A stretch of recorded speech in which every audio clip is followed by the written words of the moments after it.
I gotta find my music. He's like,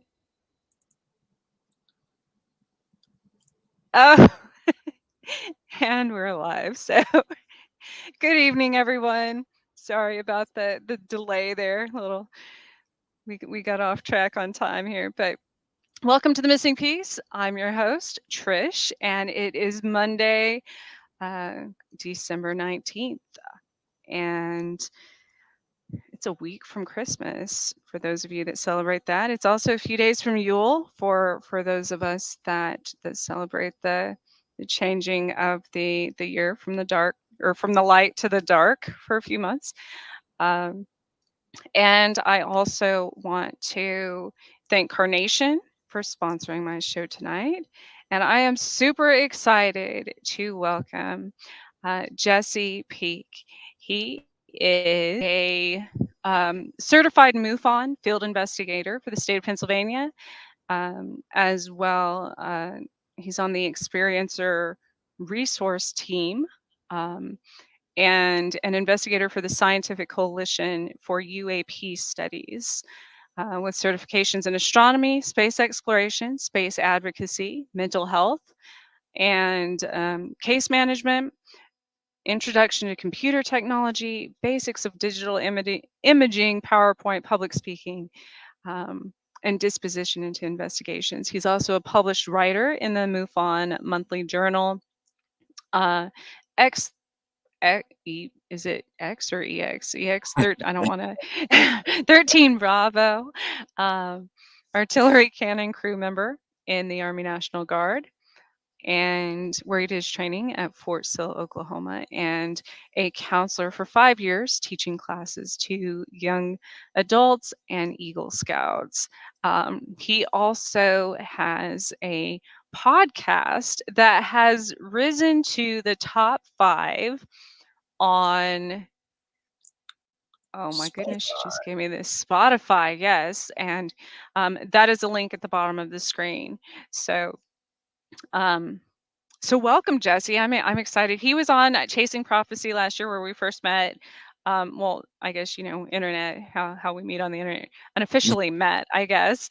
And we've talked quite a few times over since then. So yeah, absolutely. Thanks for having me. yeah. I love coming and chatting and having these conversations. So happy to do it with you again on your own show. So that's cool. Yes, it's exciting. And it's always amazing to see, especially like a year apart. I love that, how we can see how people have grown and changed, and in this community, with anything paranormal or astronomy or UFO, anything like that.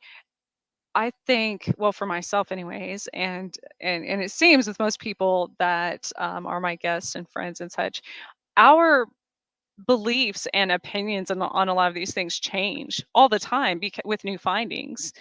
Um, so it's always fun to hear, just Oh yeah, because I've interviewed somebody a year ago doesn't mean that they're going to have the same thing absolutely. to Yeah, say, you you can see know. the growth in people. You know what I mean? What they've learned, the difference, and just being just a little bit more intelligent about the subject and all that kind of good stuff. So yes, I agree totally. So Jesse, tell us what you have. The last time we talked, I think you're pretty new to MUFON at that time, but you're also an experiencer yourself, correct? Yes, absolutely. Yep. That's why I got into the ERT with MUFON, the Experience Resource Team, because I've been there. I have my own experiences. I kind of worked through it to the best I could, and I thought it was at that point to start to give back to other people. You know what I mean, and help them through their process, like others help myself. So yeah, it's been a journey. Still have little things here and there, but it's died down for the most part. But yeah, I'm an experiencer as well. So now, for my audience, you grew up in Pennsylvania, correct? Yep, Philadelphia, Pennsylvania. So you've been in that same area all your life. Um, how do you think now that you've been in MUFON for a year, well, for over a year, but in this last year, and you've gotten to travel, meet tons of people in the UFO field, obviously, and everything. Um, this question comes up a lot on my show, especially since, everybody on Chasing is from Pennsylvania as well. Do you think, and some of our other shows, do you think that there's more activity just in general in Pennsylvania than some of the other states or locations in the world? Yeah, absolutely. When I first got with MUFON in 2019, I used to look at the statistics every month that would come out in the MUFON Journal, and they show you, and we even have an e-newsletter that comes out. It tells you which state, what part of the country, and how many. And Pennsylvania is ranked 7th all time in UFO activity sightings. Wow. That's just regular sighting reports alone. That doesn't include the experiencers in Pennsylvania. It doesn't include the paranormal. That doesn't include Bigfoot or high strangeness. So Right. just with that, I would assume that there's other things, and then with different weird structures that are found over in Pennsylvania from back in time, it's just there's so much historical stuff that has happened in Pennsylvania. And we only know the top layer of it. And I would love to go out there and start looking in the woods at some of these Druid tunnels they found out in Pennsylvania. Oh. Um, Oh, well, yes, that would be fun. But I was gonna say I've gotten lost in the woods in Pennsylvania by accident. And it's kind of like eh, parts of Virginia. You know, I've never been to Virginia. I only driven I, through Virginia, so I don't really know. what? I was legit. um, I went on my honeymoon in Pennsylvania to a weird 80s resort, and on the way there we got lost numerous times, like because of construction and detours and all this stuff. And there were like um armed people barricading roads, and so I'm talking about like the scary stuff as far as people in Right. Pennsylvania in the middle of nowhere. Like, so I can't imagine what else is in those woods. I was like, Well, today, I mean, people are a little crazier today. That's for no, sure. this was, like 15 years ago. So I'm sure it's fine now. No, but that so Pennsylvania though, I wish I had a diagram of it, to show like Kansas, is on specific ley lines that obviously they were on part of like the UFO highway. So there's tons of activity here, but it goes up. It kind of curves up towards um Pennsylvania, right? Like it goes right through there also. I believe so. Yes, yes. I was talking to one of my Yeah. investigator about that the other day. The ley lines that run through, and they were talking about maybe putting. I don't know if you know what a MADAR unit is. I don't know if you're familiar with those, but Mm-mm. track. They track aircraft and aerospace phenomena that don't it tracks anomalous things. So it won't track airplanes and drones. It tracks other magnetic things that it catches. So it's a UFO detector all in all. And they want to lay them across the state where they're coming in and where they're coming out, so we can start tracking them and finding out where they're going and where they're coming from. But the ley lines Oh. here, they believe has a lot of activity, which is why they would like to do that and use that project. Anybody can buy a MADAR unit, put it in their home, and it alerts you and actually beeps when it gets a hit. And then it also gives you the location, the longitude, latitude, where it was at, how long it was there for, all that data to collect, which is really pretty cool.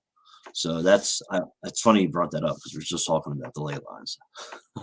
Yeah, I would be afraid to have in my if I had one of those in my house, it'd probably be going off all the time. Be like, it's over your house or something. There's Yeah, and the alarm, supposedly the alarm is like really loud, like a smoke detector going off. So Oh no.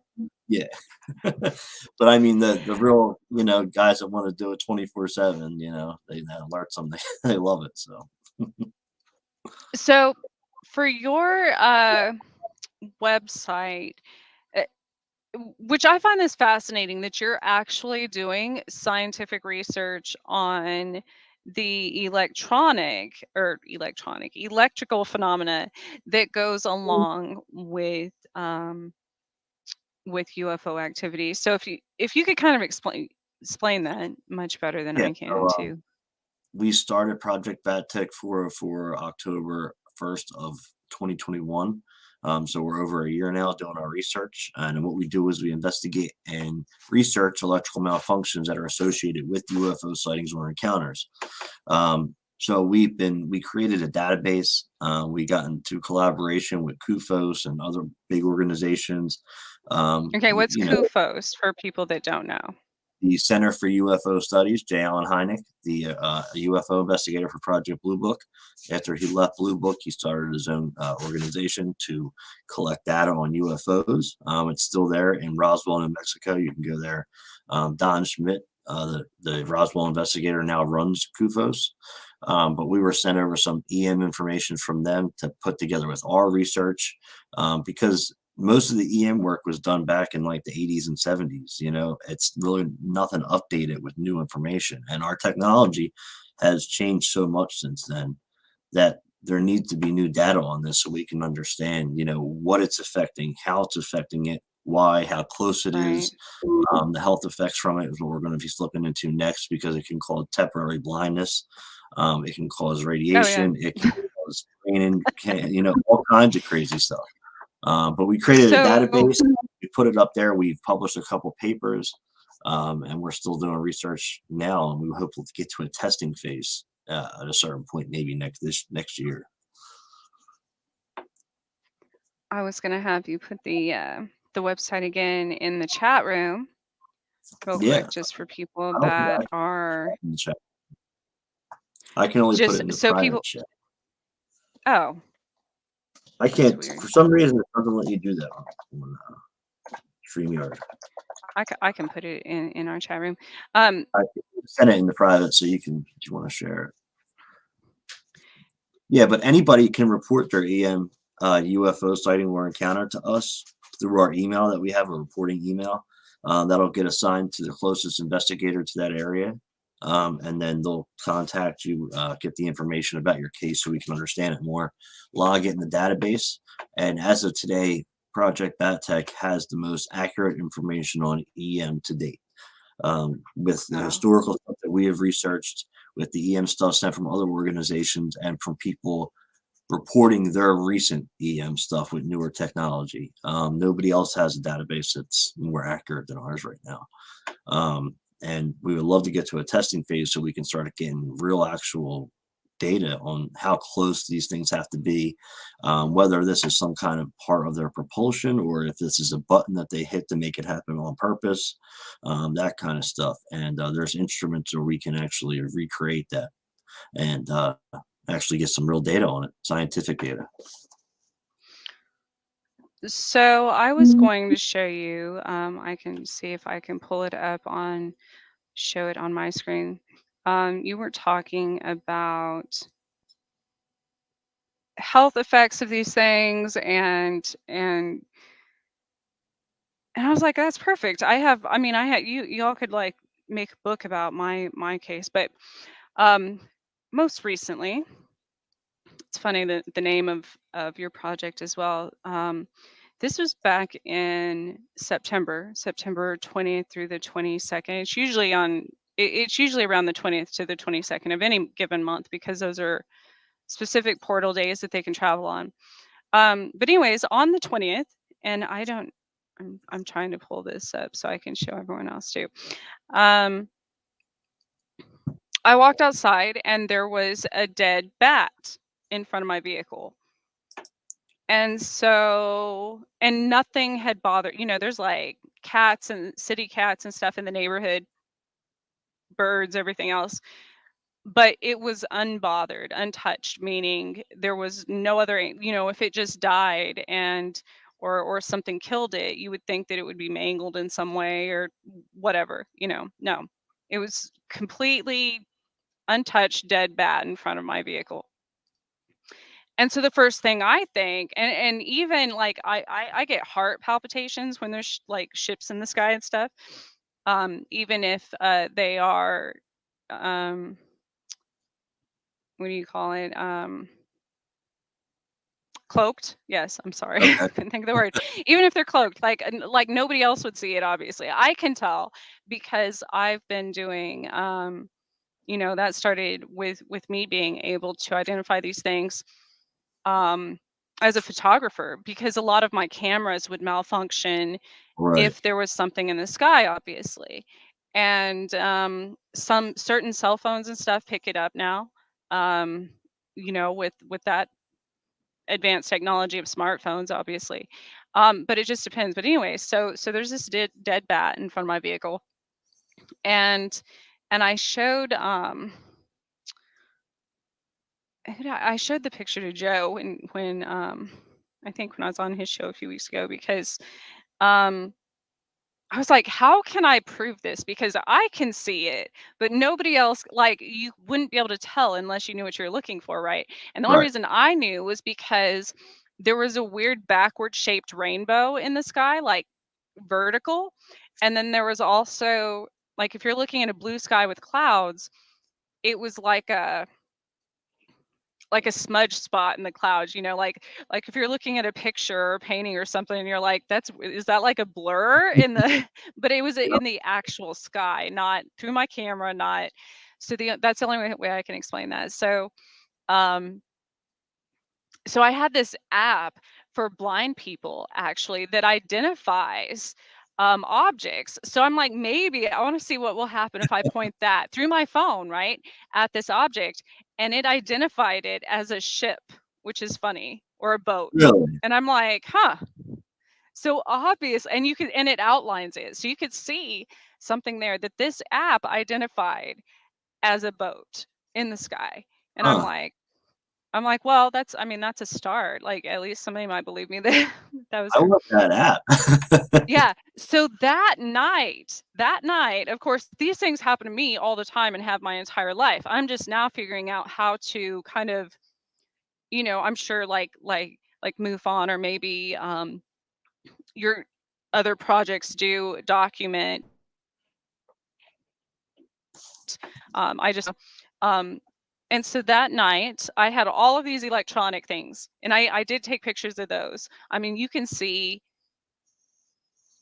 even that's another thing. I took one video that looked just like the lights were fine in my room or my house or whatever, um because in my vision they looked fine, but I could feel that there was a fluctuation in the energy, and that came through on my phone. On the video on my phone, it came through that the lights were flickering, even though I couldn't see those with my bare eyes. Wow.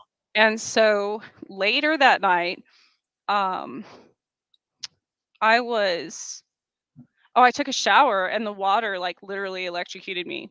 I have proof of that. I took pictures of that too. I had like all these lines on my skin, and it's like there was nothing in there that could have hurt me. There wasn't, Right.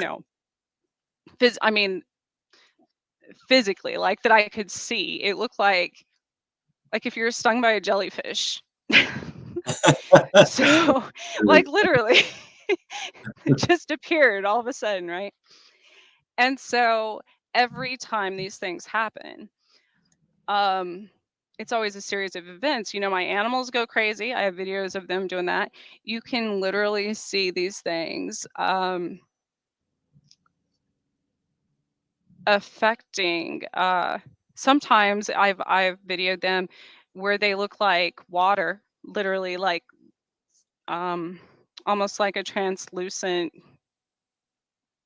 being, I guess.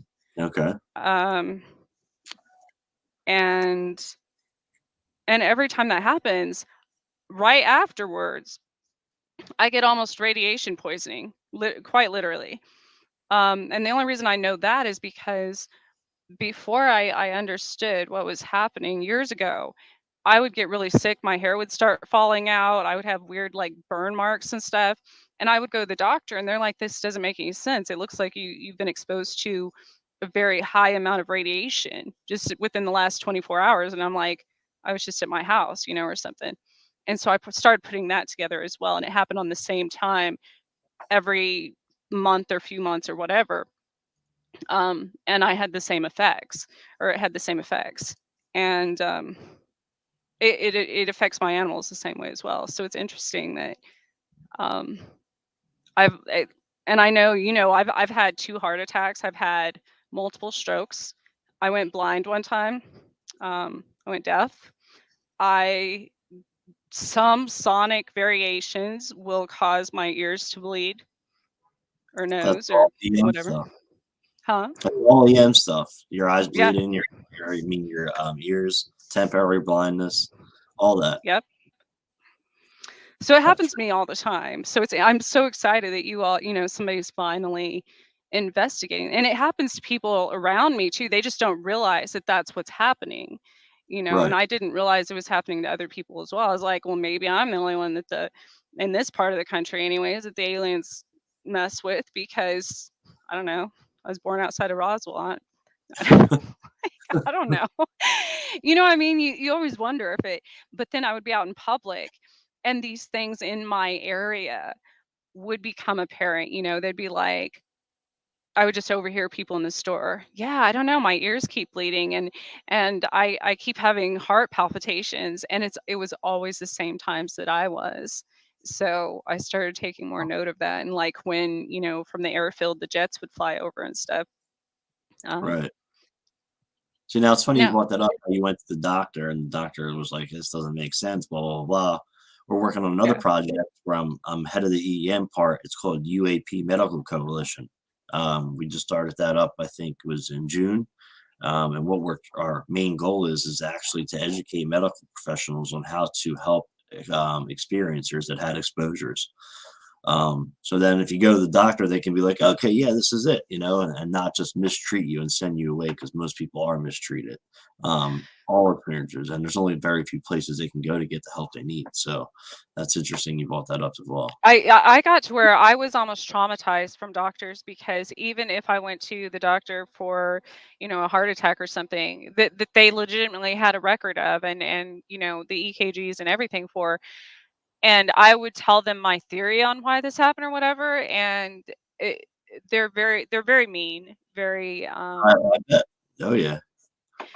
I just happened to so after all of that started happening, I became very sensitive to electromagnetic energy myself to where I would even manipulate it, especially if it was right after I was taken, right after I was abducted, for months after. Anything that I touched I would almost zap out any remote control, I'd be very careful plugging things in.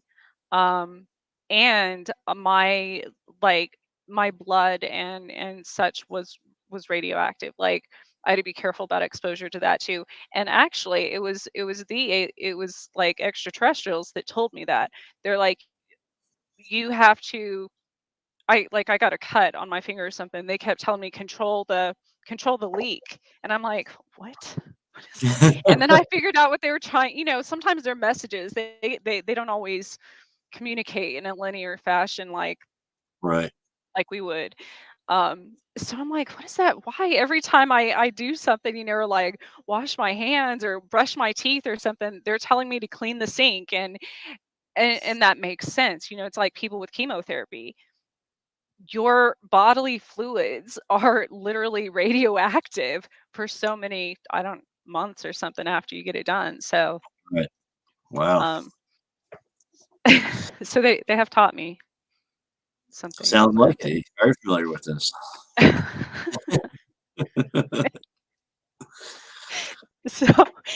So, so your projects, I think, are going to bring about an entirely new, well, new data, anyways, but a completely new, different viewpoint, on the subject matter, and with doctors, that would help so much. Yeah, that's definitely something that got a lot of people are involved now. It was three of us, and I believe now there's like 14 or 15 of us all working together. Brought the director of the ERT from MUFON. He's an ex-medical doctor. I just brought Oh, him on board. One of the other state directors who's part of the ERT, he's still a registered nurse. I just brought them as well and some people from my project. This way we can all get on the same page and help out. Ted Rowe, who's the director of NARCAP, he's the founder of this. There's a bunch of different people on it, and it's great. We created a forum. This way, anybody that's interested can get involved in the conversation. communicate on the forum with us, ask questions. You can go, we have a website, it's uapmed.org. Check it out. You can see who's all involved with the project. You can check out frequently asked questions, just see all the different information, the affiliates with the project, where we're getting information from. And it's all to help experiencers, because really it's MUFON ERT, or you can go to Opus for help if you're an experiencer. There's other little groups, but those are the two main ones, you know what I mean? And there needs to be more help. And if they can't go to medical doctors and get the correct help that they need, then there's a problem. And that is an issue, because most people will get sent to the loony bin or Yeah. get medicated up to where the point where they're not even physically alive anymore. Right. So it's about making the changes that are important in this field, and not just going and investigating case over case over case. So let's actually do something a little different this time. We've been doing this for 75 plus years, really haven't gotten nowhere. So let's kind of change the aspect of this and help the people that are really giving us the most answers in this field. Experiencers are one of the biggest keys to ufology, and people don't realize that yet. Yeah. So Well, and there's still such a stigma about it, especially places like Kansas where I live. I mean, now I'm not the same as a lot of people here because I didn't grow up in this state, but I have got, I finally got to the point where I don't care what other people think about me. If I want to, I'm either going to die trying to find help, or you put a message out there and try to find help right, yourself. So right, so that was the point that I got to. But I do know, and I didn't realize until I got more involved in this community, that there's so many people that are experiencers, because it would be something like, I'd just be talking to my sister or something openly about UFOs, like out if we're at a restaurant or something. And it spreads that way. Like the um people around us would be like, they would just come forward right. and start say, I've never told anybody this, but I've had this and this and this happen. And so people are starting to open up more, but it's still very, the small towns especially. And I'm sure it's the same everywhere, but the small Yeah, I towns mean, in my area and we're stuff, we're and experiencing like this right. religion, and I'm sorry. It kind of oh skipped no, a little I bit. didn't hear the last thing you said. Sorry. All right. No, what I was saying is, we're experiencing that now with some of the people involved in UAP Med. Some people can't go out public that are working on this project. Right. And then I have scientists working on the project, Project Bat Tech, and they can't come forward. When I was putting it together, I wanted to put all the team members on the website, and he was like, "Can you just leave me off because of my career?" And because he's in aerospace, he works for the Canadian Space Agency, and it's like he's worried about what the kickback would be if he comes forward that he's involved in a subject like this. And it's a shame, because people should be allowed to do what they want to do. And now with the government coming out and clarifying that this is a real subject and this is happening, you would think the stigma is raising a little bit, but it's still there. You know what I mean? Right. It's we got to get that going and get that taken care of. And I think the more information that comes out from the government, that'll kind of help. We're supposed to get that second report. It still hasn't come. We're still waiting on that, but we did. They did sign the new NDAA, so hopefully that'll have some good info coming from that. But we got to get rid of the stigma first. Well, and there's still, that's what I'm saying. Even if the government and media and everything else, science, um, is more open to all of this, obviously, there's still, because I do it as well. People still worry about what their families think, or what their Yeah, church, or whatever. um and I've been disowned from a lot of those things most of the time. So but I'm saying I understand why people, just like you said, the different people with their jobs and such, that is, right. Yeah, I um kind of I kind of got that feedback when I was started getting into this field. People were kind of like questioning me of why are you getting into this kind of stuff. But then I'd hit them with the fact is that there's things flying in our skies that we have no idea and can hurt people and kill people, and we need to yeah. figure out what these things are. It's a national security thing, and then they're like, "Oh." okay, now I get it, and then you get into the field, and after a couple months, friends and family start coming over every so often and saying, "Hey, you know what? That one time I had a sighting too," and you find out how many people in your family and friends actually had sightings themselves that would have never Yeah. said nothing to anybody if I wasn't in the field. And I'm telling you, there's probably a lot more than I can count. It's just sad. Oh, yeah. And another thing, um, see, I used to think that just because as an experiencer, I didn't know any different, and I didn't want to confront it in my own life that way. I just thought that every extraterrestrial visit or every UFO or things like that were all the same, basically. Right, It wasn't until I started embracing it and they started communicating with me and such that um, I realized that there is a very big difference. There's so many races of extraterrestrials out there that um, they're not all are good and not all are bad. right, Um, and it's interesting because it got to a point where it's like there was something else.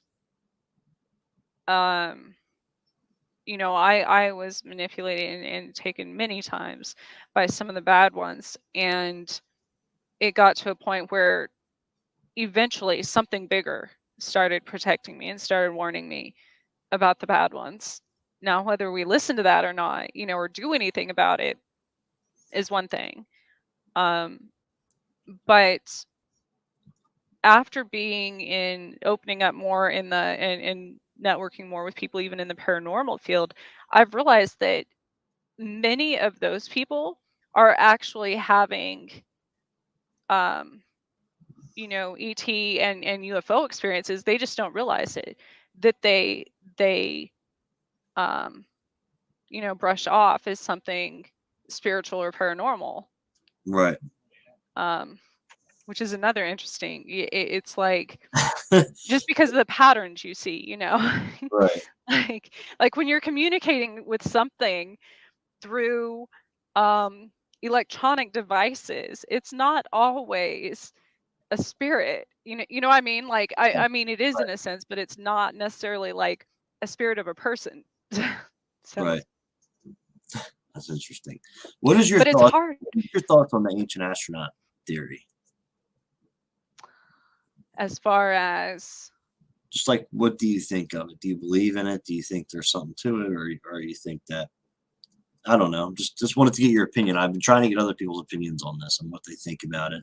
If they believe it, if they feel that ETs really were here helping the human race in some type of way, building these megalithic structures and finding the inscriptions on these walls of things that are around today that weren't around back then, things like that.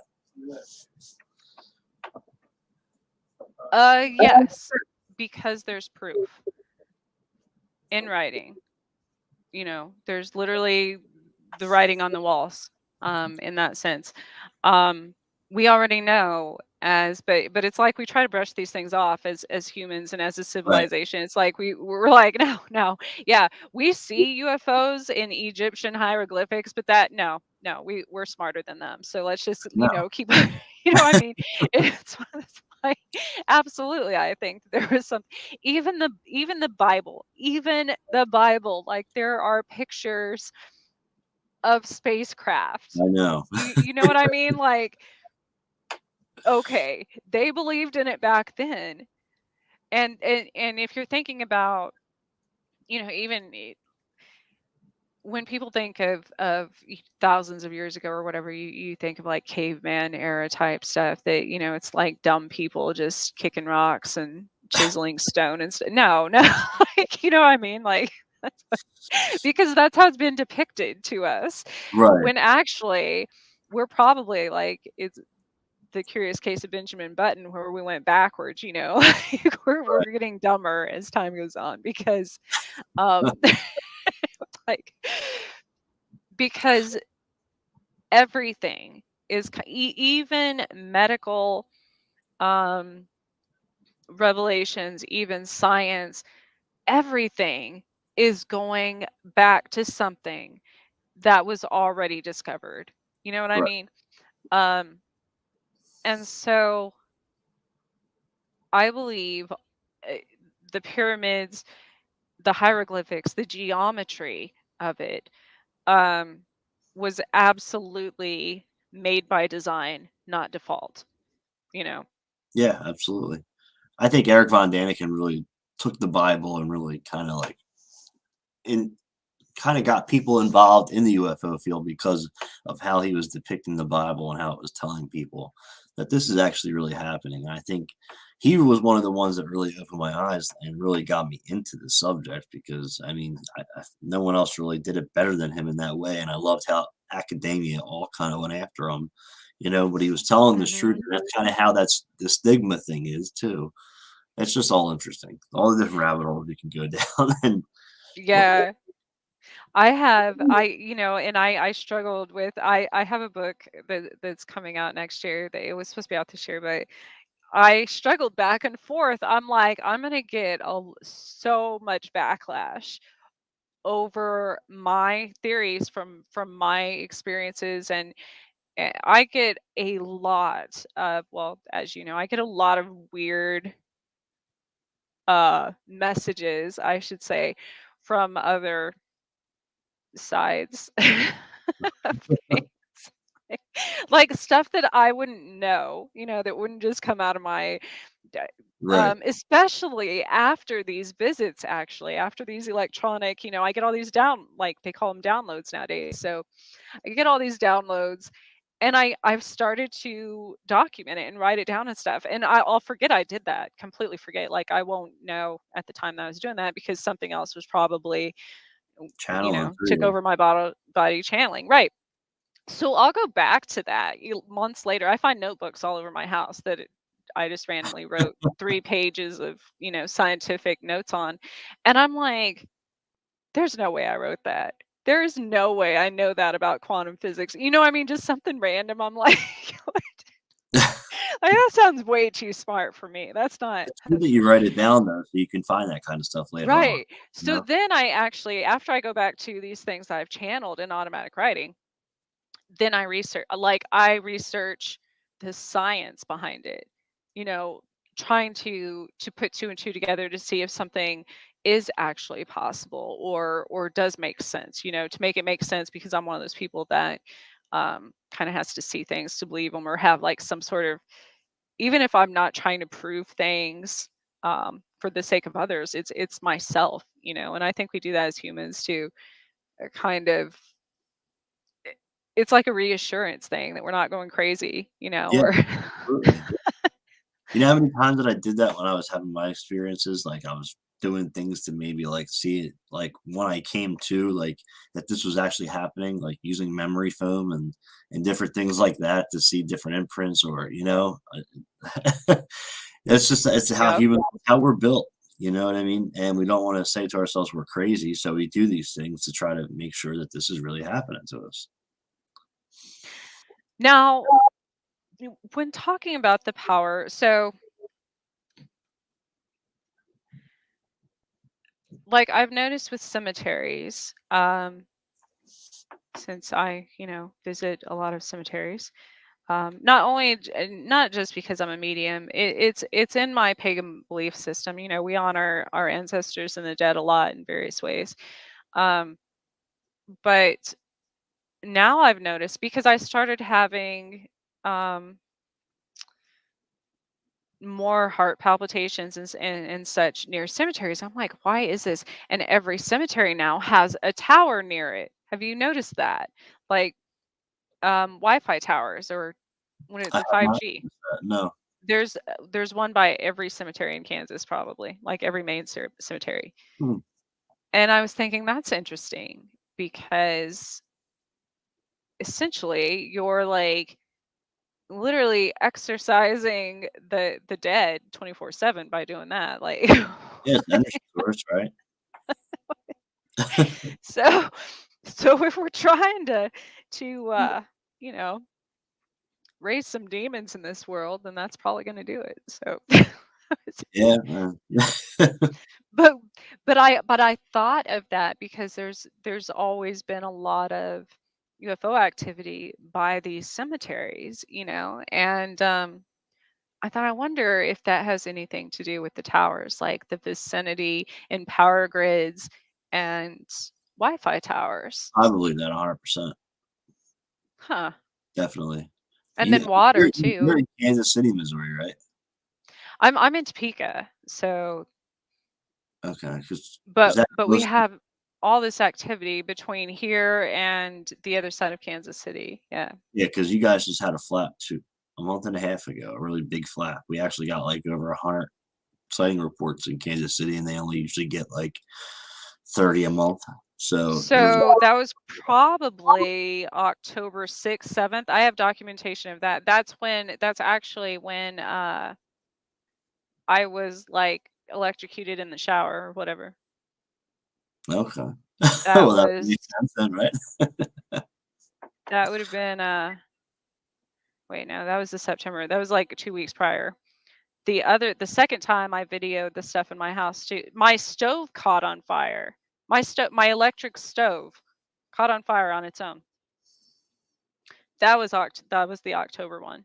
And then after that, after all, so here's the thing that nobody's putting together, which is highly concerning to me, and I always recognize it, always.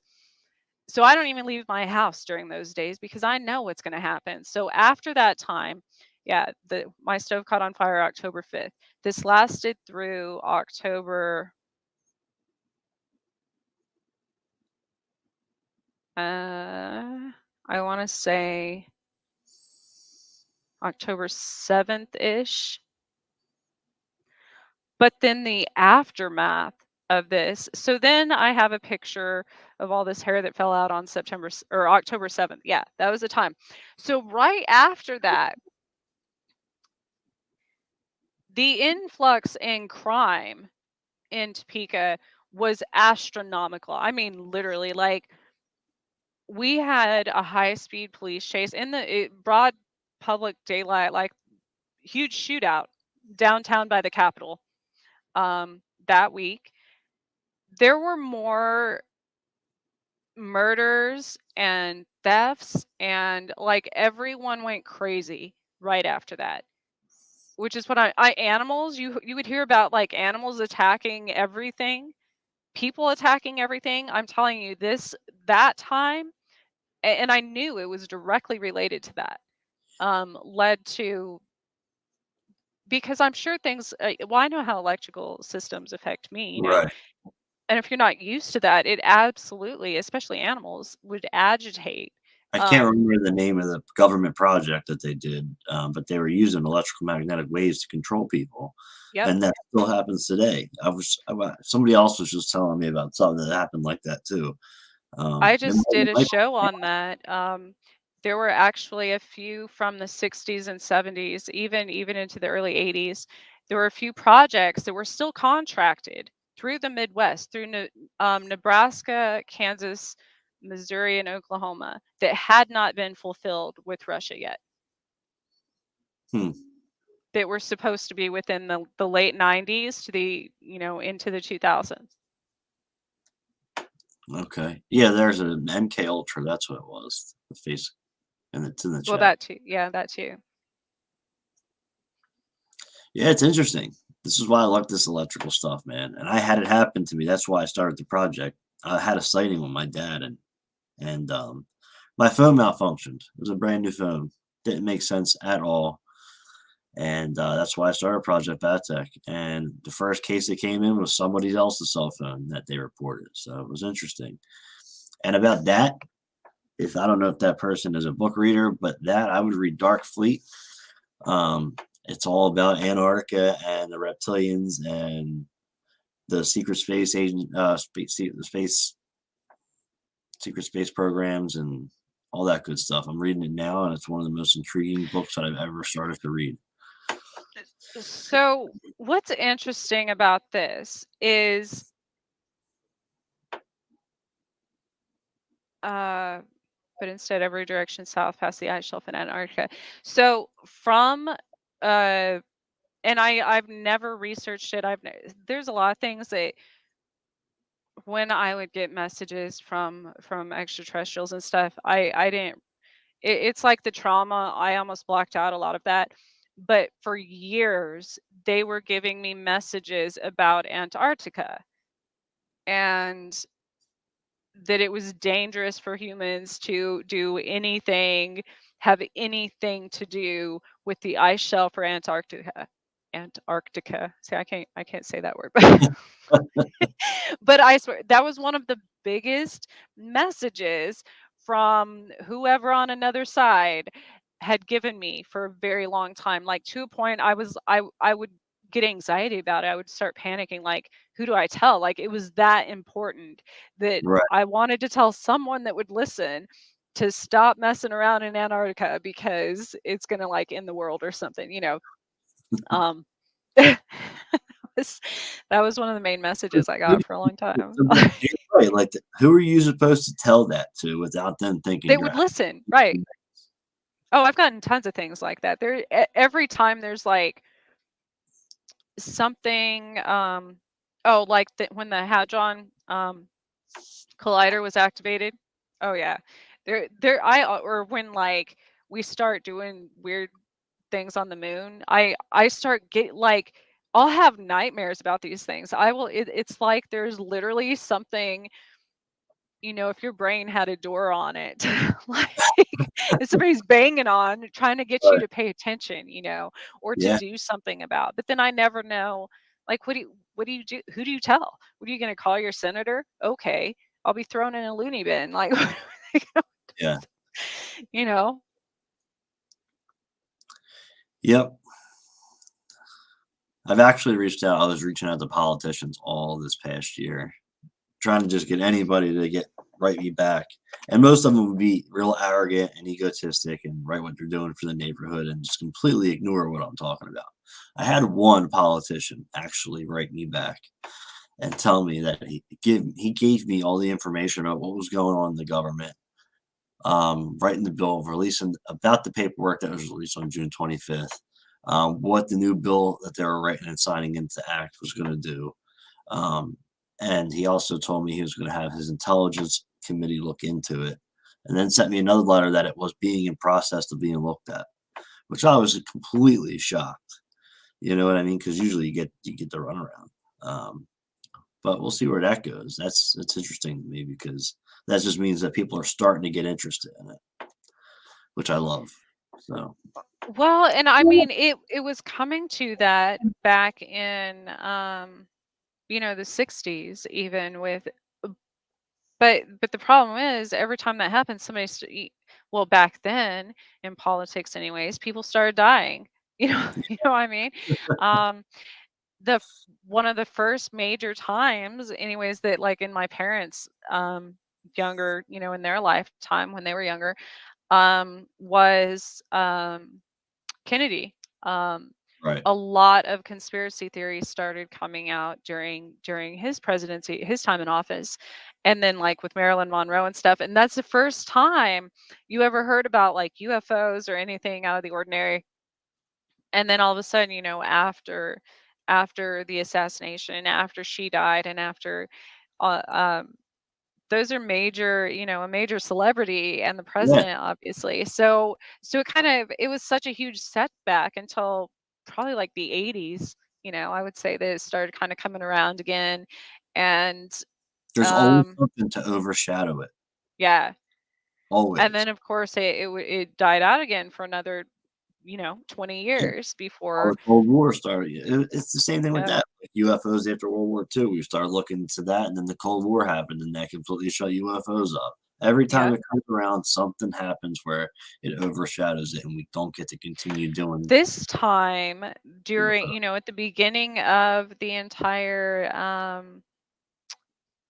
I guess the beginning of the shutdown really was when that started again, got the ball rolling because there were so many theories on um like the virus coming from Yeah. another planet and all these Yep. things. Um but again, the Russian Ukraine war shut that down. You know, people just stopped. Yep. Same thing with focusing, I guess, on Oumuamua. that. Oumuamua was real big for a little bit, and then you heard nothing about it anymore. So it's always So, did you notice, speaking of moons, this last full moon that we had, what was that, December 6th or something, I want to say. yeah. Um, like I live by the moons, so I usually, you know, keep track of that. But um, that specific moon was the first time in 14 years that Mars, which I couldn't really see it here because the weather and it was overcast for during the entire time of the full moon, but was the first time that Mars almost, it was almost like a lunar eclipse, but with Mars instead of the sun and the Right. moon. And did you have any increase in reports during that time? I don't know. I would have to check, but I know I've gotten a lot of stuff this past month. A lot of cases, a lot of ERT stuff. So that could be why, maybe. I always got messages about Mars, that Mars would conquer man or something. From the time I was little, and I never knew what that meant. I'm like, what's that? I'm like, oh, Mars. They would say like and especially when I was little, I didn't know what they meant by like the giant red planet and all these things. Um, so that's always something. Every time I think of exploration of Mars, I think of that because that was a very um, repetitive message as well, that about Mars. So I don't know if something bad is on Mars and Antarctica and Yeah, but I'm an advocate for the Planetary Society, so I try to keep up with everything that's going on in space, like the meteor shower that just happened a couple nights back, all that kind of stuff. But sometimes it's just too much all at once to pay attention to every little thing that's going on. I overlook stuff sometimes. It happens. and see, that's what with me, I don't research these things. I don't, unless something comes across my radar intuitively to research, then obviously I do. But otherwise, I guess I don't always want the negative or like the just all the BS, involved. Like I don't want the filler stuff. Like I either want factual scientific evidence Right. or to back things up, or like real person accounts, experiencer accounts and things Right. like that.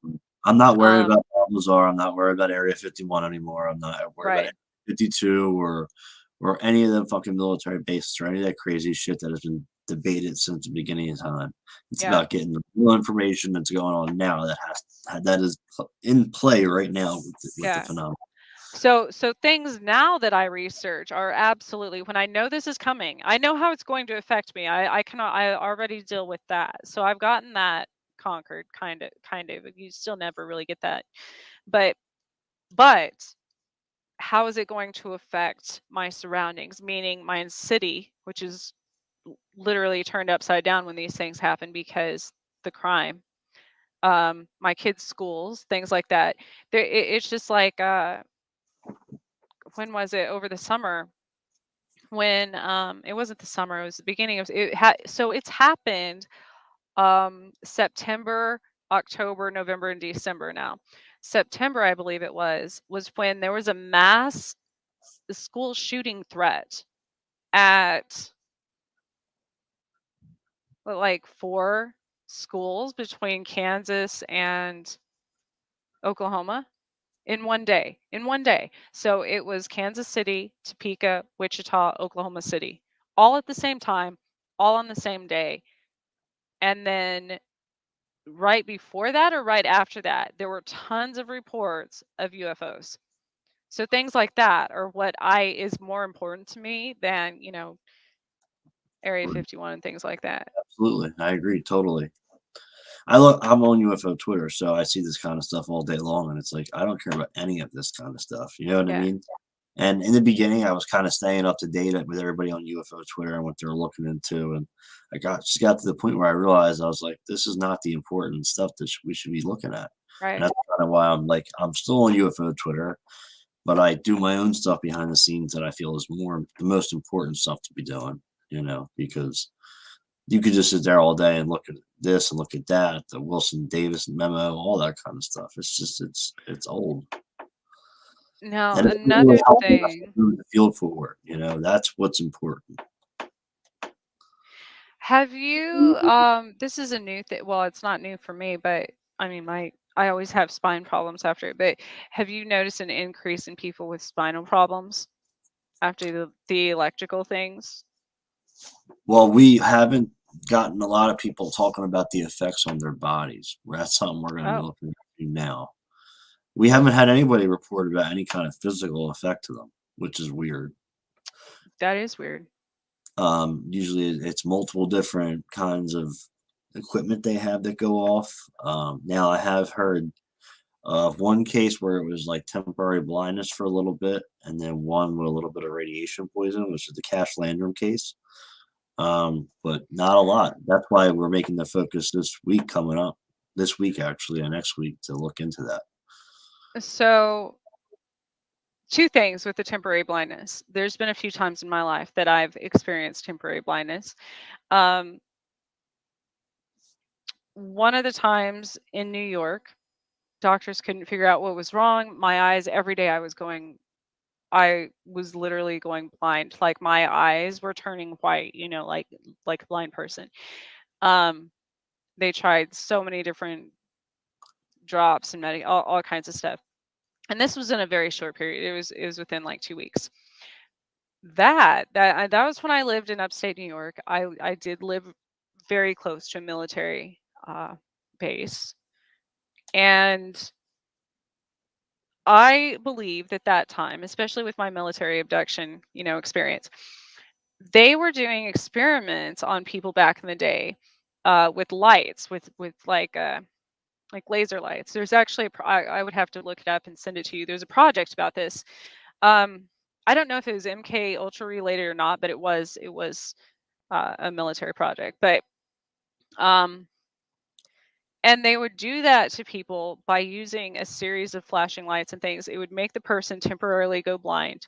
But after that, they would be able to see in like infrared and different, very like almost night vision, which I was Huh. after these things. So I 100% believe that specific time was probably part of some sort of experiment. Now, the other times it's very different. You go blind literally from the change in frequency. Um, I'm going to explain that, but different vibrations and frequencies cause so many different health issues with people. And different ships, when they enter our atmosphere, our environment, um, if it changes the frequency too too fast, it's almost like divers. Like you can't just come Right. up Can't just come out. because your lungs will collapse, right? So what it does to humans and animals and plants, any living thing in that area, it's too much of a change too fast, and that's what would cause the blindness. Um, That's interesting for sure. um, See, we were also looking at there's uh, what's it called? Cosmic rays that bring in extra frequencies and yeah, EM naturally. So you got to solar count that, flares too. right, and that too. You got to count that plus the ship. You know what I mean? Is it, and then also is it the propulsion system too doing something? That's a big question I have. Is it the propulsion system, or are they specifically pressing a button and making your electronics malfunction? And that question keeps coming up again and again every time someone wants to talk to me about the project. They're like, yeah, I really want to know if they're doing this, or if it is the propulsion system. Like, to know that difference would be a huge step forward. I think it's both. I think it's both because That's how, yeah, I always am warned when I can't go out in the sun because of the solar flares specifically. Like specific solar flares, I 100% know on those days how that's going to, because everybody has electric cars nowadays too. And I hate them. I would rather go back to, like, I want like a 1970 or 80 something vehicle, because I don't want anything electric. I'm telling you, like, because those days, if I'm out driving and there's a solar flare, and I know they like, I'm alert. I don't know how. I don't know who's telling me these things, but I know when these things are coming, probably because I have AFib, and I could have a heart attack. Um so apparently I'm supposed to be living for some reason, but um it my check engine light on my vehicle will come on. Like, street lights will start flickering and stuff. And that specific time, I know there's a difference. Like, I know that's a solar flare, and you could probably Right. track on those days that there were um I don't know what there's a website that measures that. I don't think it's through NASA. I want to say it's do you know what I'm talking about, that measures the solar, like, the increased sun variations in different parts of the world? I don't I know don't know what what it's it's called. called. I know what you're talking about though, the different variations, the output of the solar flare. Yeah. Um, but then on other days, you know what I'll see? You know what message they send me? Is Sonic. Like the restaurant Sonic. Yeah. And I'm like, why do I keep seeing Sonic or hearing about it on the radio? And then I'm like, oh, that's what's gonna happen. And then sure enough, within however many hours or whatever, it's like we get hit with the Sonic um, type of influence. One of the first papers that I published for the project, it's called Diesel Engines and EM. Before the year, I don't know if it was 74 or 76, but before that, diesel engines were never affected by UFO sightings. These diesel engine trucks would be sitting next to regular combustion engines, and the combustion car would completely shut down the lights, everything, and not work, and the diesel engine would still run. But the radio and the Wow. headlights would go out, but the engine always stayed fine. And then in 74, 76, what they did is with the emission standards got put in place. So they then changed the way the engine was built. And from that point on, they were also affected along with the combustion engines. So if you really want to get away with this, get a diesel engine that's older.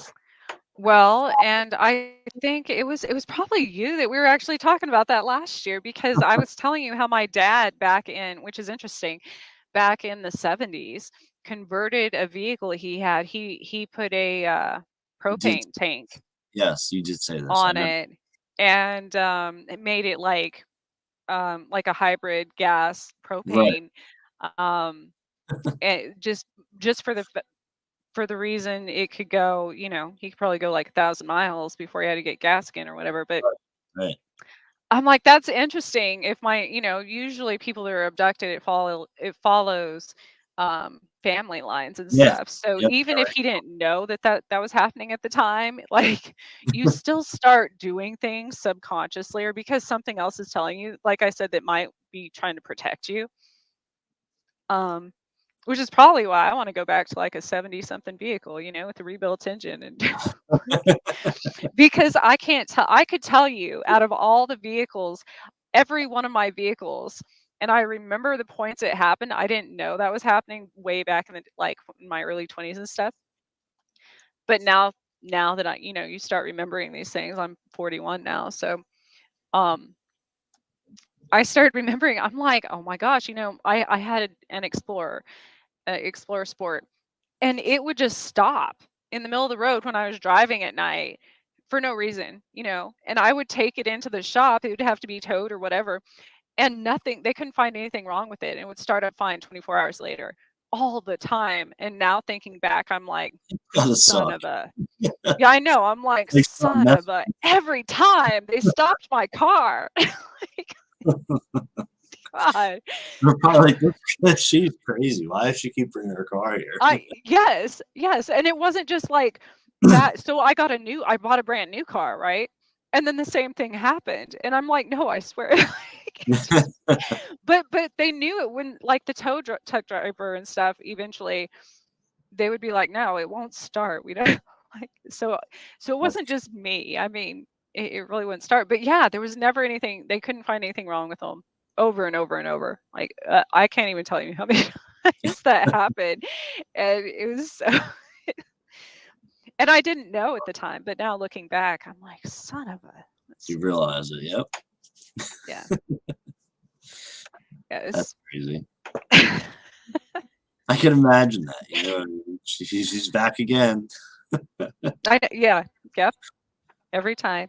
And I would have weird stories too. And now thinking back, it's kind of like, well, it's like victims at crime scenes. You take their report, and even a few days later when they go to testify or something, they're calmer and they're much more, their thinking is much clearer and things. Do you look at the initial report and you're like, what? What? It sometimes it's not very comprehensible. And so thinking back at these things, I'm like, did they not realize that in my story I said that this happened at 2 in the afternoon and I called the tow truck at 9 at night? You know what I mean? Like, Right. nobody thought about the missing 7 hours. Like, what did I do in that 7 hours on the side of the road? You know what I mean? Like, Right. it's terrible. You're having some EM issues right now. Oh, I know. But I think I do that. I've determined with a lot of my guests on my show, if we have a lot of energy, it starts affecting electronics around us. I affect lights and stuff all the time myself, but Okay. you were Yeah. talking about doctors. I knocked out, after my last heart attack, I knocked out both my doctors' EKG machines when they got Really? near me, and almost his TB. Huh. Yeah. But luckily, he was the first one I've ever met that had studied the electromagnetic effects on the human heart. He was a specialist in that area. Have you ever tried like getting readings from yourself with like an EMF reader and all that kind of stuff? No, but it would probably be interesting. Yeah. I'd want to do that immediately. I'd want to use an EMF, electrical magnetic field, radiation field, and electrical field, and then use the infrared thermometer to see what your levels are. Huh. Never thought about that.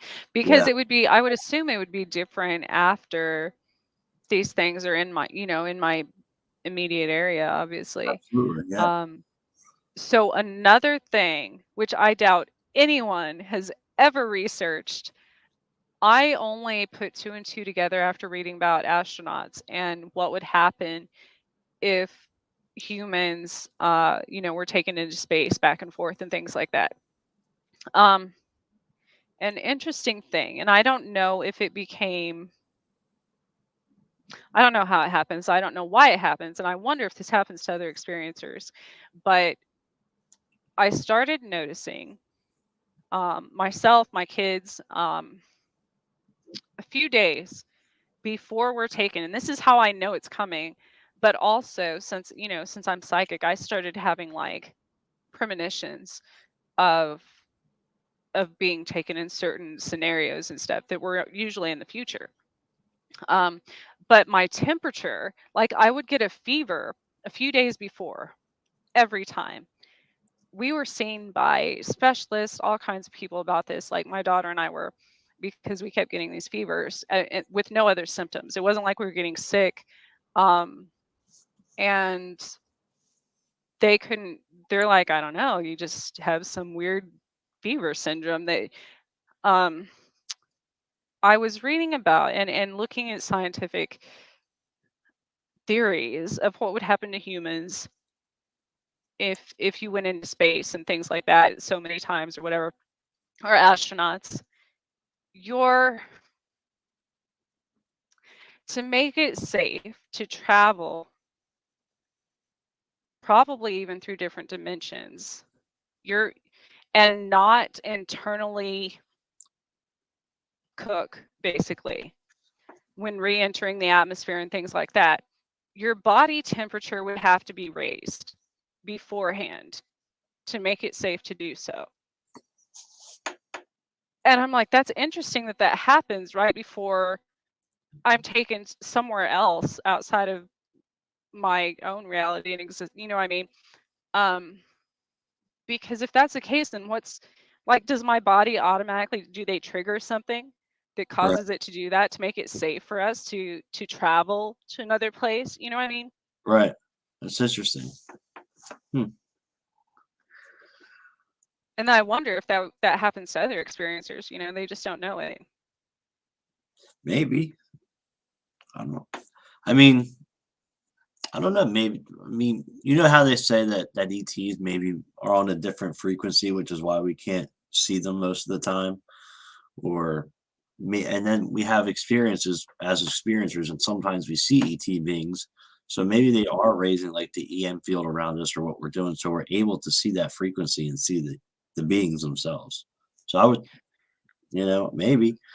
That's how mediumship works. You know, that's how I tell people that all the time. That's how certain people can see spirits. It's like cats, you know, or Yes, they, that was big in my experience.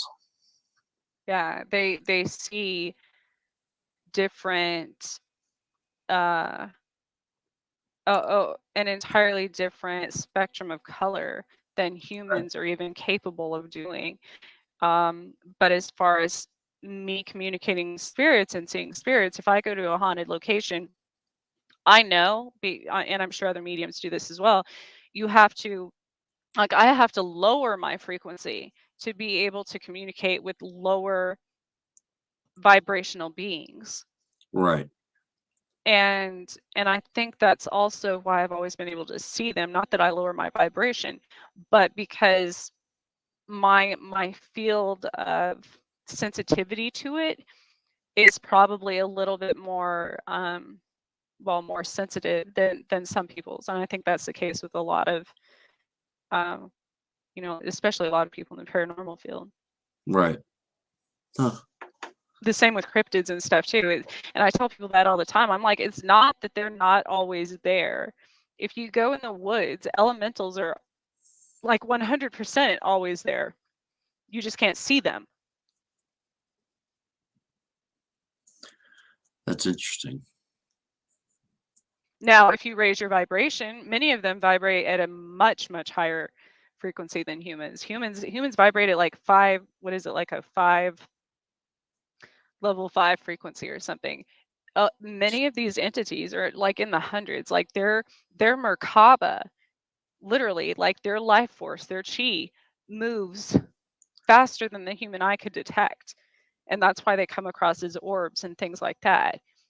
Now, if you raise your frequency, if you eat right, if you eat a clean diet, if you exercise, if you're happy, if music and color and art and things like that, if you have a balanced lifestyle, that's when I started encountering more of the higher vibrational beings. Okay. Well, that would explain. I get that. Absolutely. You're seeing more purely, you know? Right. And that includes interdimensional beings. It's just hard to do that in this world because everything affects your vibration, everything. Um, I was reading how if you live near train tracks, if Yeah. you live near a bridge, the vibration through the ground can have negative effects on the human body. Well, it's just like when I got my EMF reader that does magnetic, electrical, and radiation fields. I mean, the TV is so outrageous. It's mind blowing. The Yeah. alarm goes off on it when you turn the microwave on. Our Oh yeah. cell phones, you know. And Every refrigerators, washers and dryers, yeah, and it's like, what is this doing to our body? You know what I mean? That's what I think about too. You know, is it hurting us? Is normal? Is this why things happen in certain areas, or you know what I mean? So, There is a, and and it's like, when what's a healthy level, and what's not, too. but there was a point I was so sensitive to it. My heart was so sensitive to like Wi-Fi towers and stuff. It was so depressing because I didn't know where I was going to go to get away from it. they're everywhere. Yeah. Satellites are everywhere. So I couldn't go out in the woods, that's where I really figured it out, because I was on a hike with my friends, and we came around a corner to a tower that was disguised as a tree. But Right. I Yeah. kept my heart rate got faster the closer we got to this thing, and I'm like, "Oh, that's, but where would you go to get away from it?" Y- Well, if you watched, and this is true, if you watch Skinwalker Ranch, they take the people that are having encounters and they put them inside that the metal box where the corn stalks usually are. That blocks EM and electrical fields and magnetic fields, so it can't affect you anymore. Wow. You just answered like why I'm not affected. Um, my parents live way out in the country, and their house is metal. A lot of people in Kansas have the like the metal siding, Yeah. Yeah. and there's cornfields like obviously all out in the country. And not only am I not affected by these things there, but 100 like I have been abducted probably 100 feet from their property line before. Um, and I'm pretty sure my dad witnessed it. And I 100%, but it was like a wall that stopped at their property line. And I'm like, that's weird. Why do I always feel safer? But it's Right. probably because they're like literally in a metal box, basically in the middle of a cornfield. That's gotta be what it is. Yeah. Huh. And everybody that they would put in there would start feeling better after a little bit, you know? It blocks the way. And my old house also didn't affect me as much, but I thought about this. Like it still probably had lead paint in the walls. Which isn't good, but it's good in this scenario. And I had the old metal blinds. Oh my Um god. and then I slept with a weighted blanket. So if you want to not be abducted, you can get metal blinds, have lead paint, and basically a metal blanket around, and you'd be fine. Wow, we should write a little list for people. Oh, I've got all Nice kinds of list. stuff. Yeah, I bet. Oh my god. There's certain ones also, they've told me this too, that my tattoos, anybody with a lot of tattoos, basically,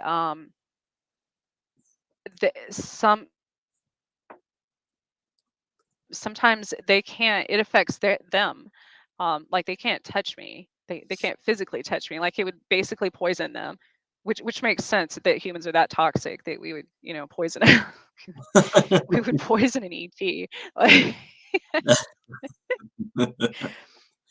but yeah, that's what they were telling me. Basically, like, and a lot of people have metal in, I mean, we have tons of metal in our body. Right. Um, that's another thing that raises so when I got Lyme disease, I started eating healthier and basically a completely raw, clean diet, and detoxing from any type of electronics.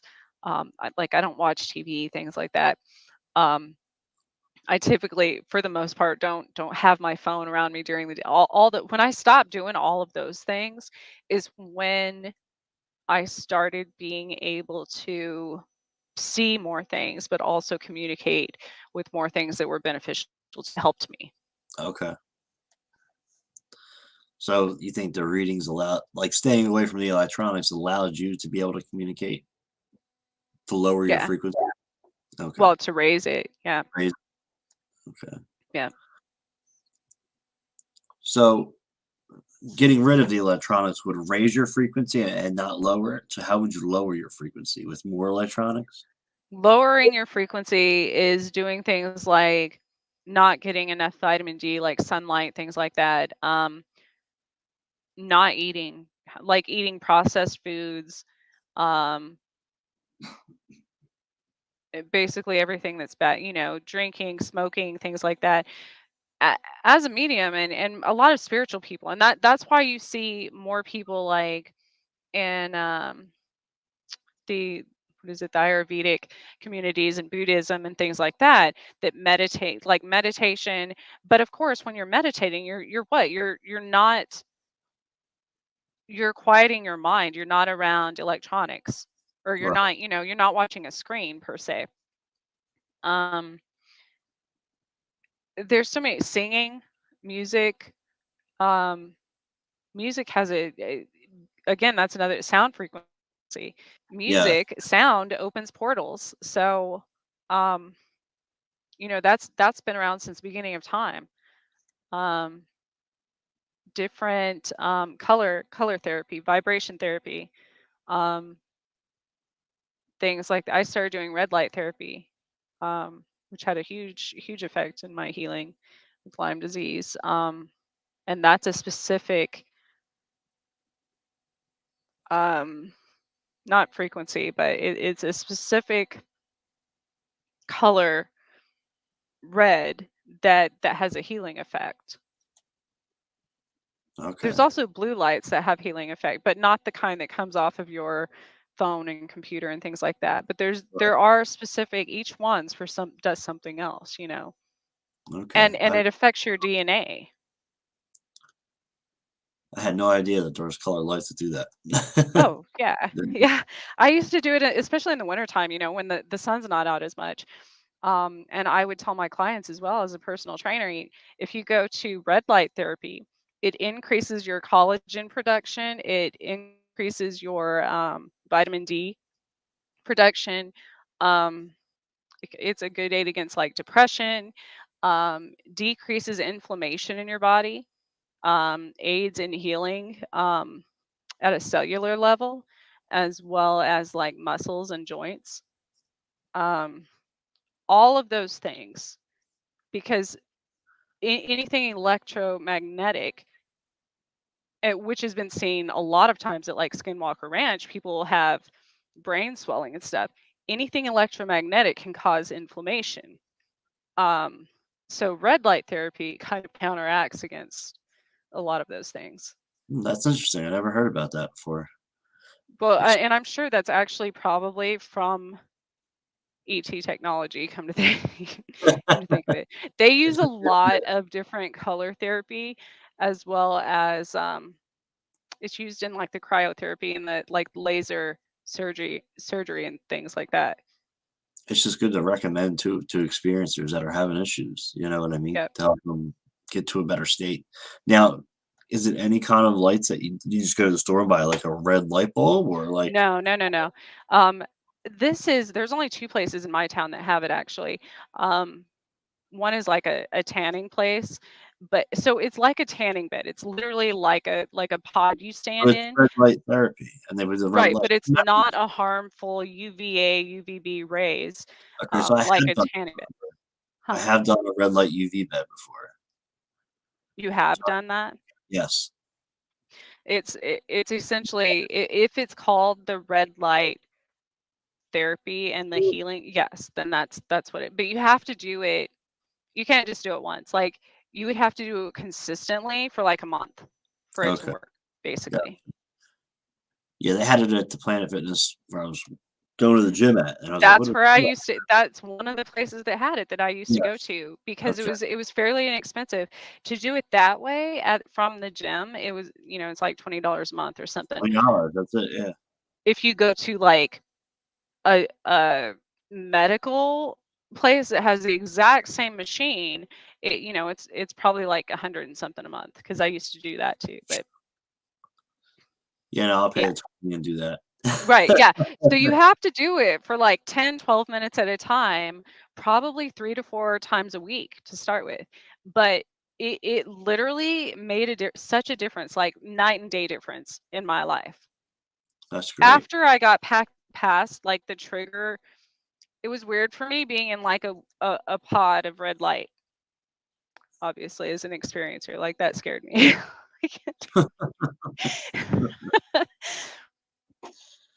Oh, man. So what's the But yeah, blue that light? even helps your hair grow back. That actually increases it helps your hair follicles. So So what does each color do something different to the body? it does. How many are there? I mean, is it literally every color in the book, or is there only certain colors in the No. I believe it's only red, green, and blue. red and green? Um, because those were the original colors. Like that's literally what makes up our DNA basically and everything in the universe. So um there's so many different variations of it too. That's interesting. So if someone's having like a bad paranormal experience, ET experience, what what are some things that you know that work to help to stop the negative experience? Besides sage and Palo Santo oil, and The reason, do you know why those work? why? Well, I'm just asking, like, what your opinion is on Well, why those work.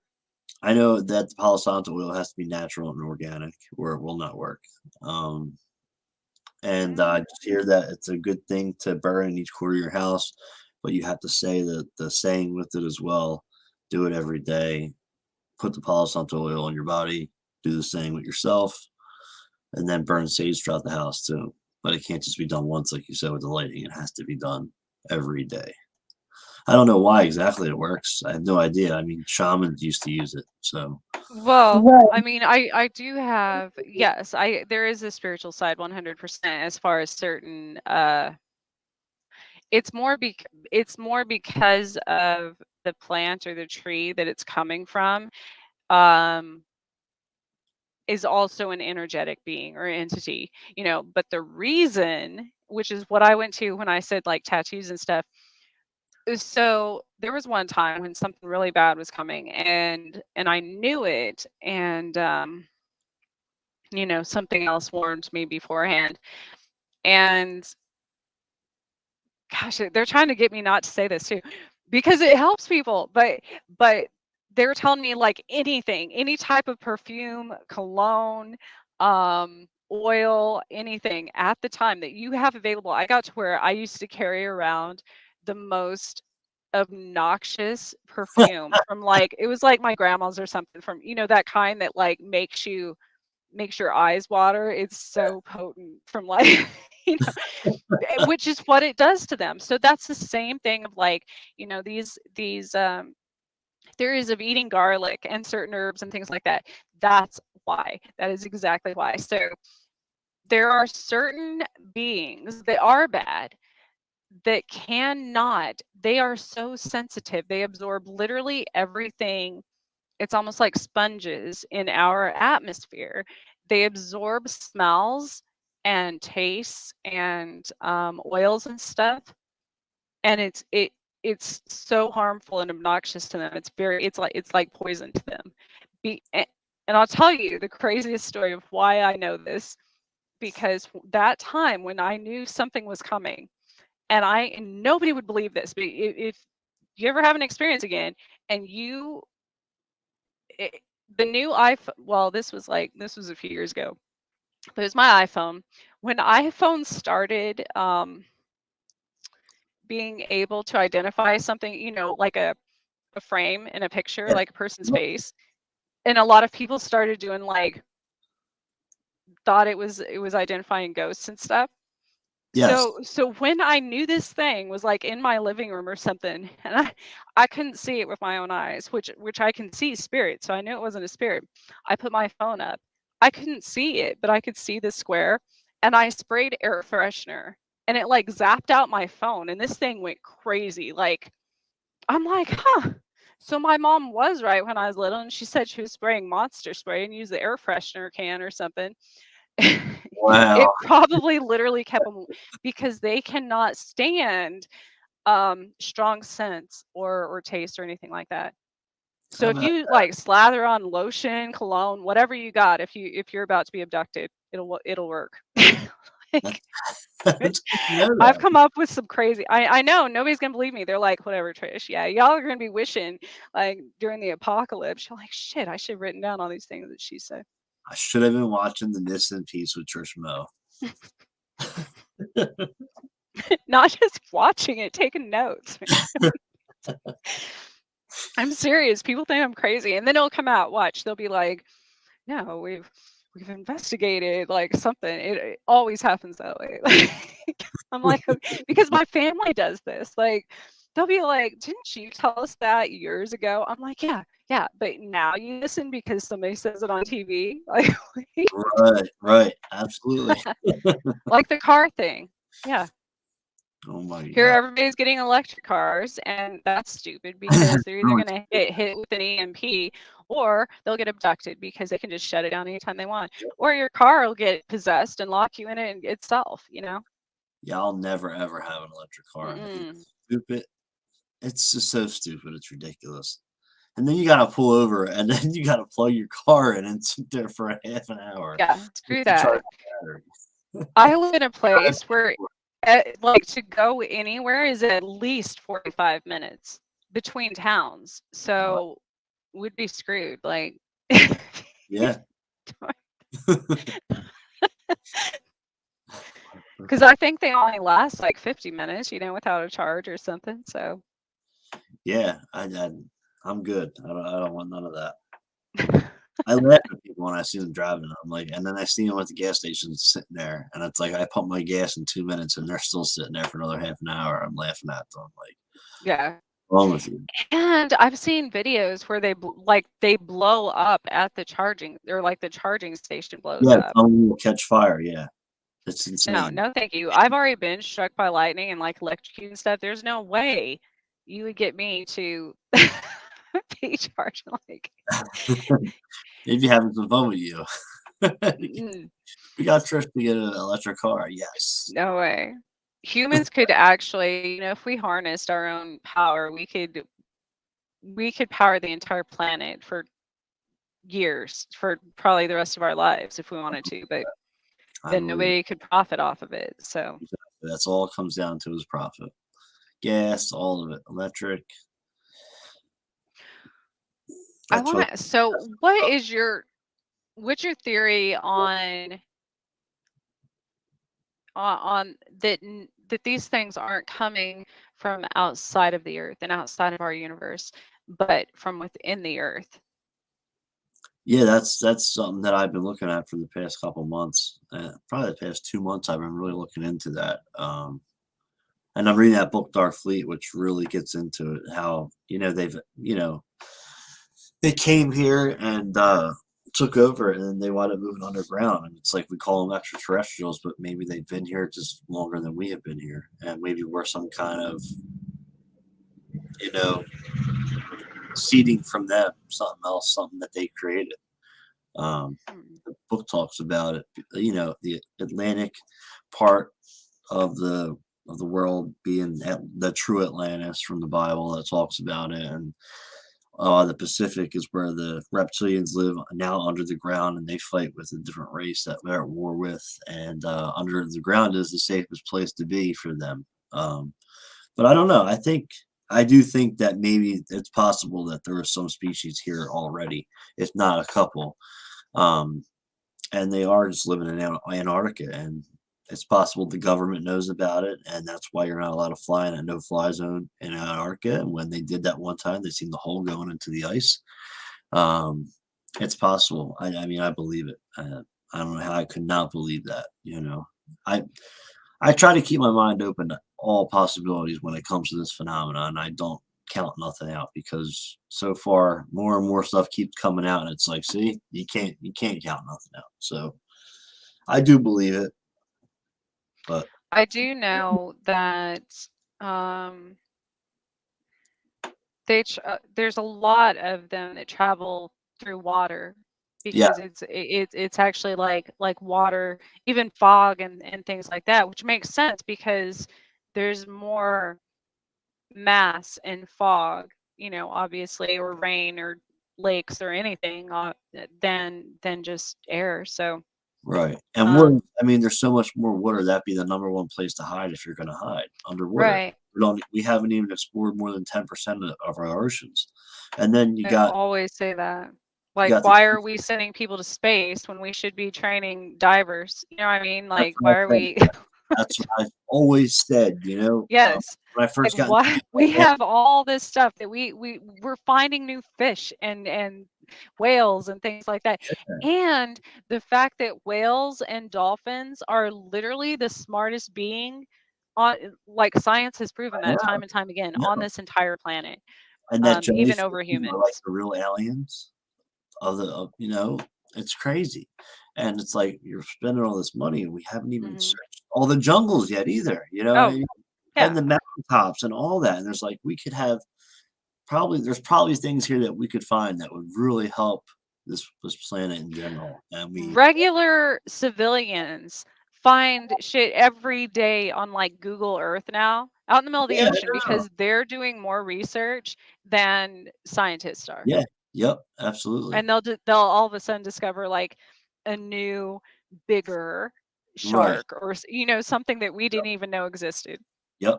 And it's just like just that. from some like 12-year-old sitting in their basement, like Right, scrolling Google Earth. right. The 2004 Nimitz that was flying from the air and then going over the water, flying in and out. And then there's that the Baikal Lake one where the Russians dive down and see the ET beings there. And that's what Yeah. you talked about earlier about coming up from the water too fast.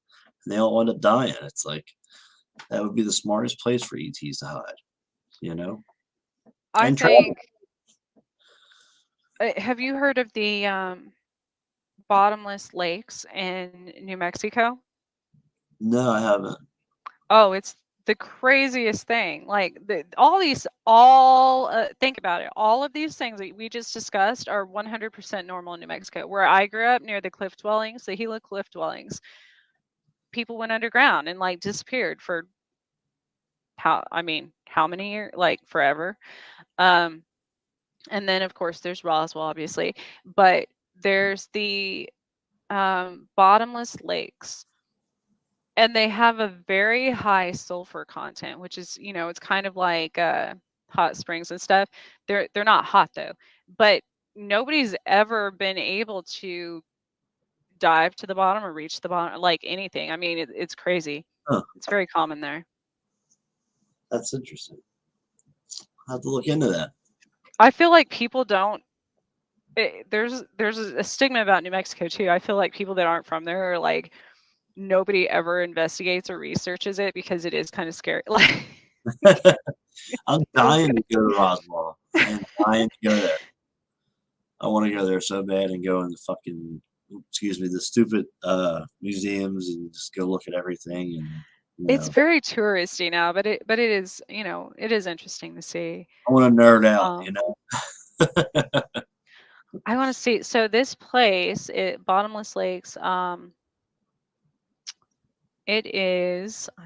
I can't think of the water's like a blue green color, like in like in some of the tropical islands, Yeah, in the ocean, but in New Mexico. So it's a very odd. It's in Chavez County, New Mexico. It's outside of Roswell. hmm. So I would definitely look into that if I were you. If you ever go there, because it's along the Pecos River. Pecos. Gosh, I moved to Kansas now. I can't even pronounce things that are the Pecos River. But it's been there. I don't know if it was discovered or established in 1933. Um, but they're small, like in diameter, but there's no end, like they're deep. Hmm. And then another thing which you should look into um, is Carlsbad Caverns. They have the flight of the bats. There's, I don't know, thousands, if not millions of bats that live in the caves there. I do not want to go in those caves then. Have you ever Oh, seen it's caves? amazing though. Yeah, but then isn't there like bat poo all over the ground and roaches running around and Um, it's really cold in those caves, so and there's still a lot of water and stuff, and they have the what is it, like the stalactite, what are the like the crystal thing. It's yeah, real like, so the bat, is it guano? Is that what it's fauna, called? yeah, Like, something like that. yes, it has created. It's crystallized. It's actually really interesting. I almost became a scientific researcher, um, and moved there this last year Wow. for that specific cave. I would have lived like right outside the entrance to the cave actually, and gotten to research the bats, which would have been amazing. Um, the reason all of that, and the name of your,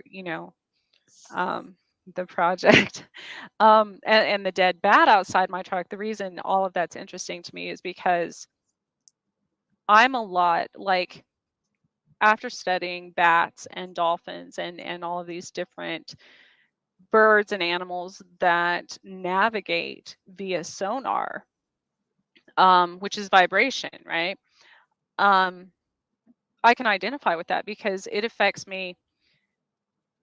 The way I know that these different ships is why they affect me so much, or even like sonic, uh, different sonic fluctuations and sonic warfare and things like that, is because it makes me very it I get my directions turned around, almost exact opposite. Like, I'll be so confused as far as my coordination and things like that is how it affects me, and I would assume that's how it affects these animals. Huh. With their ability to navigate, and maybe even like people, it would be interesting to see when these things happen, because I can tell on those days also there's weird car accidents, like people be driving off bridges and stuff, that just don't happen on a normal basis. I Right. mean, they do, but not that many in a day. Yeah, there's definitely something to that for sure, you know? And it's just like when you see, like, the birds and the flocks, and you see them all fall out of the sky or something at Oh once, yeah. I've seen that a couple different times. It's extremely strange looking, but it has to do with some kind of magnetic field or something changing the way the air is, or, the space and time, all that. But I really wanna know, like, how the brain reacts to EM and how it all works. We have some stuff papers that were sent to us and a couple things that I found, and I really wanna dive into that and look at it, and see the I different would ways. start with biofeedback. What is that? That's basically the fluctuations in your brain activity, like how each person, and the planets affect these things too, and the moon. So you also have to take into account that. Like I research my own biorhythm um charts, which everybody has, but people don't realize how much planets and the moon affect us on a physical level. So you have to discount that first before you start getting into any outside factor affecting it, because every moon is under a different planetary phase, right? Every full moon. Well, every planet affects different organs differently. For instance, this last one was in Gemini, the full moon, which affects your throat, and your fingers, circulation, things like that. So if you notice during those times, you're more susceptible to injury on that specific part of your body during that specific time, which Huh. has nothing to do with electronics or UFOs or anything else. It's 100% based on um, the combination of increase in electromagnetic energy with the moon and whatever planet is affecting that part of your body. That's why it's like dangerous to have surgery on, if I was going to have throat surgery, I wouldn't want to do that on a Gemini full moon, because Right. I'm probably more likely to be very injured or die, So you know. where do you find this information out about, what moves what at the time and what it affects on your body? Is there somewhere specific? um yeah, there's actually tons of information on that. I think even NASA has an educational um site on certain, and I can find the specific ones and send it to you, but um because they actually started putting together the astrology and astronomy from our ancestors, from thousands of years ago, from what they found in caves and in Egypt and things like that, and even especially like in the Greek and Roman times and stuff. They were big into that, and they started actually looking more into it and taking it um considering it more realistically as something that was scientifically based. And once you get down to it, it is scientifically based, because if you studied a person's cellular structure during those times, um, and how the moon's energy affects the human body, which obviously, if it affects animals and tides and everything else, we're mostly water. Of course, it's going to also affect us. Um, and then you take into account the different, position of the poles and where a person's located and things like that also make a difference. But there's tons of sites that will tell you what planet affects what organs, and then Okay. you just go by like, okay, if this planet affects these organs, then you look at, next month, the moon's, I don't even know what the moon's going to be in next month. But then you pay attention to what organs that planet affects. I'm gonna have to keep that in mind and pay attention to that, because that's interesting. I've never really thought about that, and didn't even know that was really a thing. Oh yeah. And once you start studying that, you'll probably look back, at different times in your life, and you could even I go realize. back to different times you were injured, and Right. look up the planetary where the moon was at the time, or what planets were in our orbit at the time, or whatever, and you would make a direct correlation. So you could even prove it, based on your own life. Okay. Planets affecting Now the trick is, as humans, if we paid attention more to that, then we could probably prevent a lot of ailments during those times. absolutely.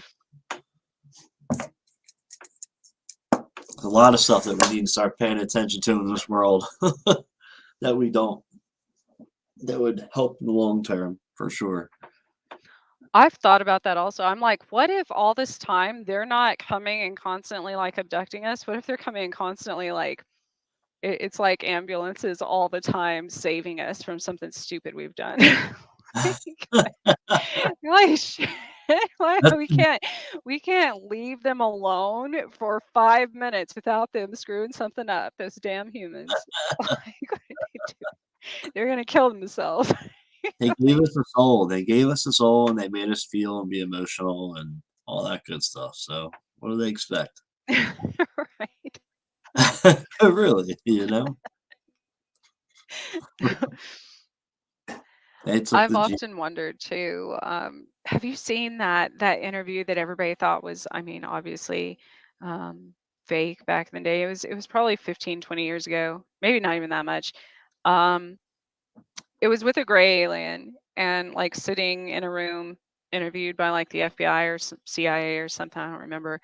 And he said that he was us, but in the future. I hear that a lot. I hear that comes up a lot, a lot, a lot. Yeah. And I've thought about that. I'm like, well, if you think of it now, if we lose all humanity based on numerous factors, people are becoming more and more,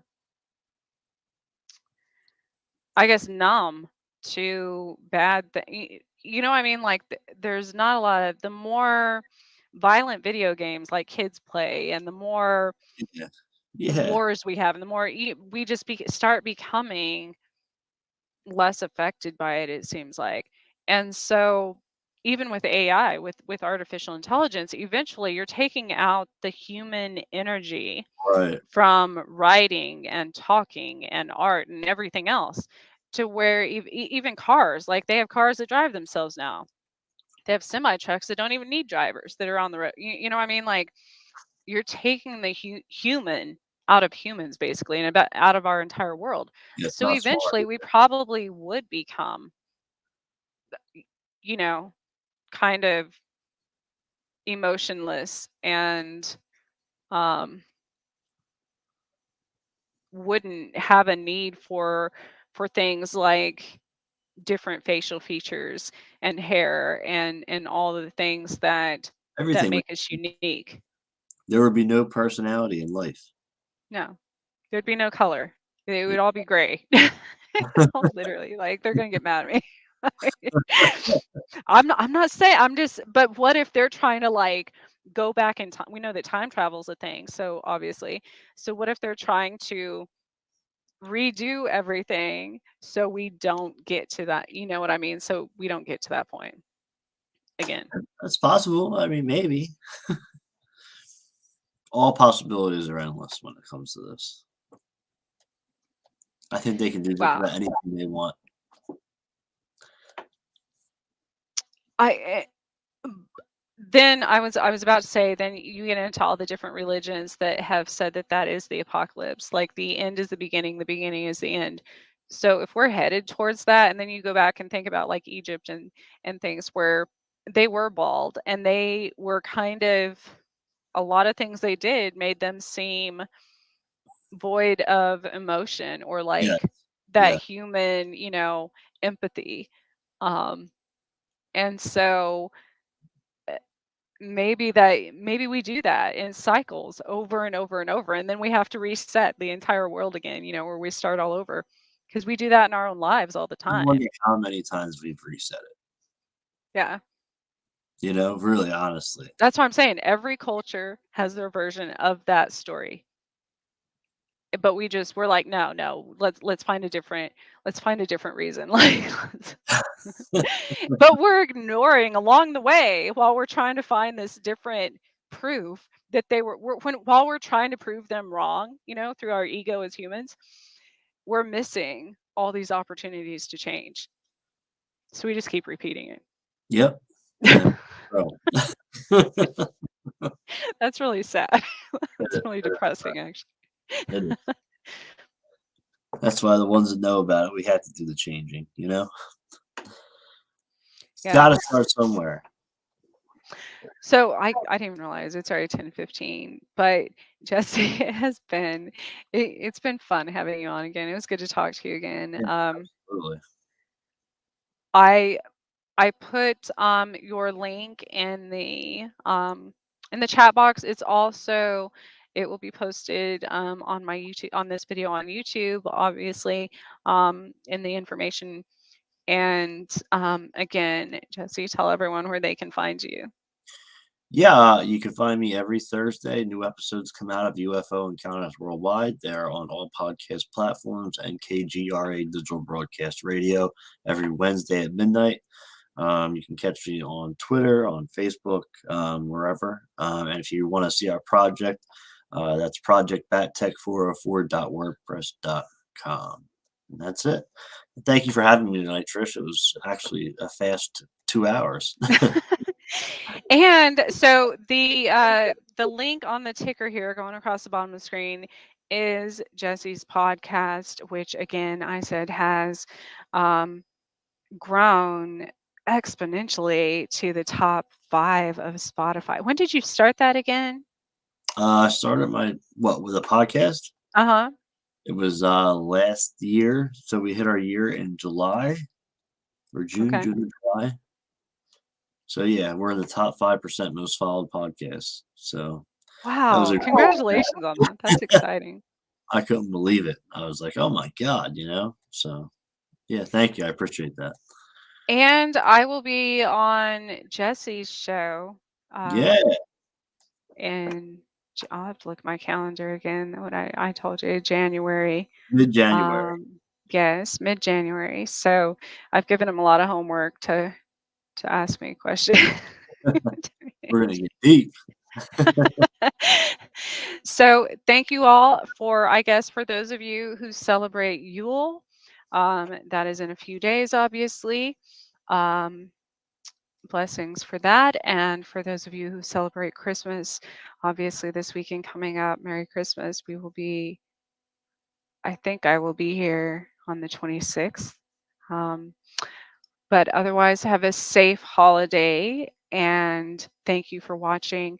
Um, if we don't catch you until next year, everybody have a wonderful end of this year and we will see you again. Have a good night.